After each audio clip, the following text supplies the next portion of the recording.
Welcome to national rankers.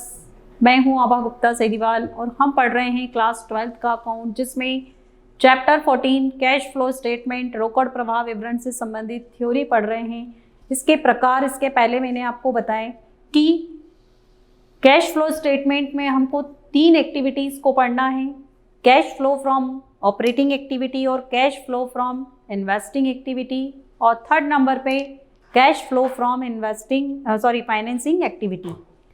तो इसके पहले ऑपरेटिंग एक्टिविटी और इन्वेस्टिंग एक्टिविटी दोनों हम पढ़ चुके हैं।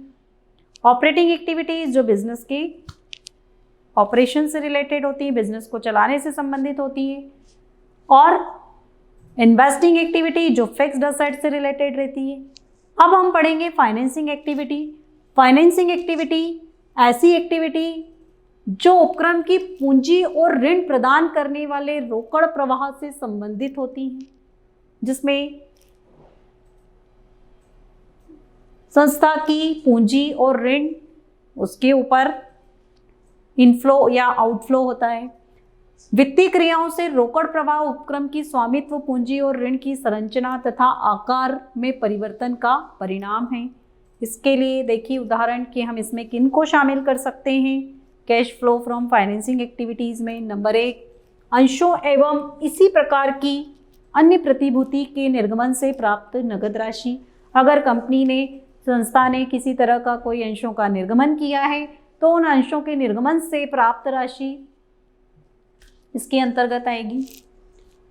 ऋण पत्र, बॉन्ड, नोट्स, ऋण एवं अन्य अल्प या दीर्घकालीन ऋणों से प्राप्त नगद राशि। किसी तरह के कोई डिबेंचर्स हैं, बॉन्ड्स हैं, नोट्स हैं, तो उनसे अगर कोई अमाउंट मिल रही है तो वो भी हमको फाइनेंसिंग एक्टिविटी के अंतर्गत लेना है। इसके बाद उधार ली गई राशियों का नगद में पुनर्भुगतान। जो राशियां उधार ली जाती हैं और उनका नगद पुनर्भुगतान जब किया जाता है तो वो भी हमको फाइनेंसिंग एक्टिविटी में लेना है। अर्थात फाइनेंसिंग एक्टिविटी जो भी उपक्रम को पूंजी और ऋण प्रदान करने से संबंधित होती है, मतलब ये कैपिटल और लोन से रिलेटेड होती है, इसको फाइनेंसिंग एक्टिविटी में रखा जाता है। अब हम देखेंगे इसमें कि कैश इनफ्लो क्या है और कैश आउटफ्लो में क्या आइटम लेना है हमको। देखिए वित्तीय क्रियाओं से रोकड़ अंतर्वाह और रोकड़ बहिर्वाह को हम निम्न तालिका से समझ सकते हैं। इसमें हमको इनफ्लो और आउटफ्लो दोनों दिया गया है। तो देखो इनफ्लो में अंश निर्गमन से प्राप्त रोकड़, अंशों के निर्गमन से जो कैश रिसीव्ड होगा वो इसके अंतर्गत आएगा। इसके अलावा अगर कंपनी ने या संस्था ने किसी ऋण पत्र का निर्गमन किया है तो ऋण पत्रों के निर्गमन से जो राशि प्राप्त होगी वो इसके अंतर्गत आएगी। इसके अलावा अगर कोई लॉन्ग टर्म बोरोइंग से लॉन्ग टर्म लोन लिया गया है किसी फाइनेंशियल इंस्टीट्यूट से, तो उससे जो राशि प्राप्त होगी वो भी इसी के अंतर्गत आएगी। तो ये सब कैश इनफ्लो में आ जाएगा। जो भी राशियां इनको प्राप्त होगी, चाहे वो अंशों के निर्गमन से हो, चाहे वो ऋण पत्रों के निर्गमन से हो, या उधार के रूप में ली गई कोई राशि हो। अब आउटफ्लो में ऋणों का भुगतान, जो ऋण लिए गए हैं उनका भुगतान भी करना पड़ता है संस्था को, तो उन ऋणों का भुगतान जब किया जाएगा तो वो कैश आउटफ्लो में आ जाएगा। इसके अलावा अधिमान अंशों का शोधन, अधिमान अंश मतलब प्रेफरेंस शेयर, प्रेफरेंस शेयर इसकी जगह आप पूर्वाधिकार अंशों का शोधन भी कर सकते हैं इसको। तो पूर्वाधिकार अंशों का जब शोधन किया जाता है तो उसमें कंपनी की पूंजी जाती है, उसका रुपया जाता है, मतलब कैश आउटफ्लो होता है। इसके अलावा पेमेंट ऑफ डिविडेंड, अगर प्रेफरेंस शेयर होल्डर्स को किसी तरह का कोई डिविडेंड दिया गया है, लाभांश दिया गया है, तो वो भी आउटफ्लो में चला जाएगा।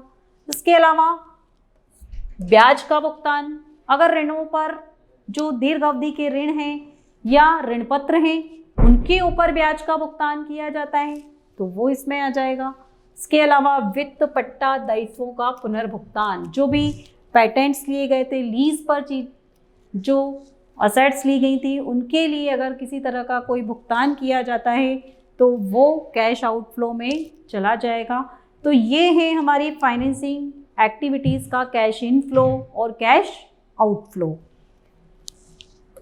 अब हम पढ़ेंगे कि प्रत्येक क्रिया से रोकड़ प्रवाह को पृथक से दर्शाने का क्या कारण है, क्यों इसको दर्शाया जाता है अलग अलग।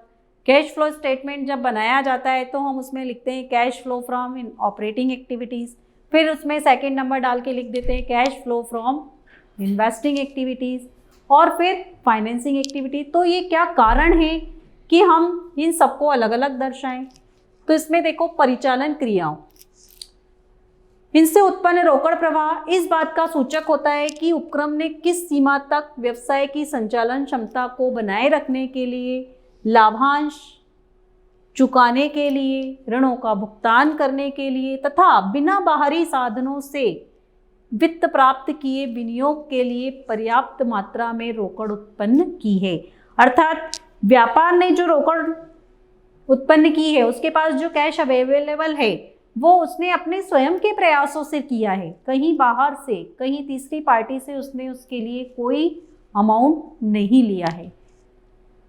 तो जब हमें इसकी इस कैपेसिटी को देखना है, उसकी प्रॉफिटेबिलिटी को देखना है, तो फिर हमें परिचालन क्रियाओं को उसमें लिखना पड़ेगा और उसमें उसका वर्गीकरण करना पड़ेगा। इसके बाद विनियोजन क्रियाएं।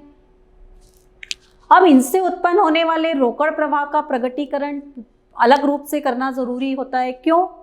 क्योंकि यह क्रियाएं भविष्य की आय और रोकड़ प्रवाहों को उत्पन्न करने के लिए साधनों पर किए जाने वाले व्ययों की सीमा दिखाते हैं। अब जब कोई संस्था अपना व्यापार करती है, अपना बिजनेस करती है, तो उसके लिए उसको कुछ संपत्तियों की ज़रूरत होती है। तो उस संपत्तियों पर किस सीमा तक उसने खर्च किया है, क्योंकि उनके बिना वो लाभार्जन नहीं कर सकती, लाभ नहीं कमा सकती। जैसे बिल्डिंग है, मशीनरीज हैं, फर्नीचर है, कंप्यूटर हैं, पेटेंट राइट्स हैं, ये सब क्या है, उसकी असेट्स हैं जो लॉन्ग टर्म के लिए खरीदी जाती हैं और उसका रुपया उसमें लगा होता है, जिसके लिए उसे एक निश्चित धनराशि का भुगतान भी करना पड़ता है। तो जो भी साधन है उत्पन्न करने के लिए, जिससे कैश इनफ्लो होता है या आउटफ्लो होता है, तो उस पर कितना खर्च किया गया है और उनकी क्या लिमिट है, किस लिमिट तक वो उन खर्च को कर सकती है, ये दर्शाना ज़रूरी होता है। तो इसके लिए विनियोजन संबंधी क्रियाएं लिखी जाती हैं। इसके बाद में वित्तीय क्रियाएं। अब वित्तीय क्रियाओं से उत्पन्न होने वाले रोकड़ प्रवाहों को अलग से इसलिए दिखाना पड़ता है, क्यों? क्योंकि इसी के आधार पर संस्था को धन देने वाले व्यक्तियों की भावी रोकड़ प्रवाहों पर दावों की भविष्यवाणी की जा सकती है कि जो भी संस्था को धन देने वाले हैं, जिन्होंने संस्था को वित्त उपलब्ध कराया है, तो उनको भावी रोकड़ हमें कितनी देना है, उनका कितना दावा हमारे ऊपर बनता है, ये संस्था को जब शो करना होता है तो वो वित्तीय संबंधी क्रियाओं को अलग से शो करती है। संचालन क्रियाओं से रोकड़ प्रवाह ये ज्ञात करना। अब हम